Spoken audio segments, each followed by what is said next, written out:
जन्म का रिश्ता है माता पिता से। घर में दो बहुएं हैं जो बर्तनों की आवाज़ से परेशान होकर अपने पतियों को सास को उल्हाना देने को कहती है। वो कहती है, आपकी माँ को मना करो, इतनी रात को बर्तन धोने के लिए हमारी नींद खराब होती है। साथ ही सुबह 4 बजे उठकर फिर खटर पटर शुरू कर देती है। सुबह 5 बजे पूजा आरती करके हमें सोने नहीं देती, ना रात को ना ही सुबह। जाओ, सोच क्या रहे हो, जाकर माँ को मना करो।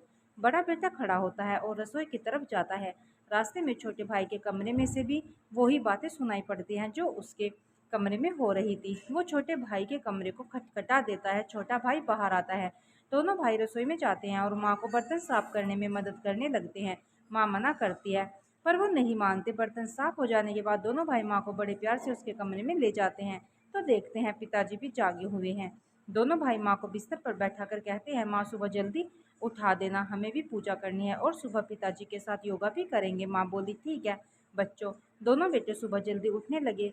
रात को 9:30 पर ही बर्तन मांजने लगे तो पत्नियां बोली, माँ जी करती तो हैं, आप क्यों कर रहे हो बर्तन साफ? तो बेटे बोले, हम लोगों की शादी करने के पीछे एक कारण यह भी था कि माँ की सहायता हो जाएगी, पर तुम लोग ये कार्य नहीं कर रही हो। कोई बात नहीं, हम अपनी माँ की सहायता कर देंगे, हमारी तो माँ है, इसमें क्या बुराई है। अगले 3 दिनों में घर में पूरा बदलाव आ गया। भव्य जल्दी बर्तन इसलिए साफ करने लगे कि नहीं तो उनके पति बर्तन साफ करने लगेंगे। साथ ही सुबह भी वो पतियों के साथ ही उठने लगी और पूजा आरती में शामिल होने लगी। कुछ दिनों में पूरे घर का वातावरण में पूरा बदलाव आ गया।